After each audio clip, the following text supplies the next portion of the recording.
Nizami Babaoğlu. Anam ya. Bugün yolum düştü qəbristanlığa. Gördüm ki orada kimler yatıbdır. Oyanıp baxandan mən məzarlığa, orada neçə insan yatıbdır.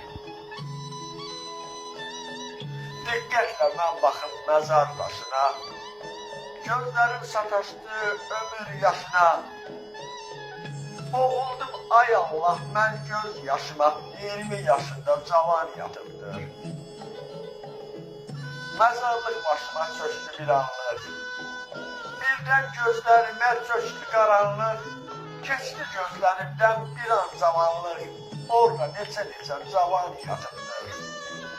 Nizami, ağlamasın göz yaşını, bəsdi qucaqladın məzar daşını, kimsə mənə dedi qaldır başını.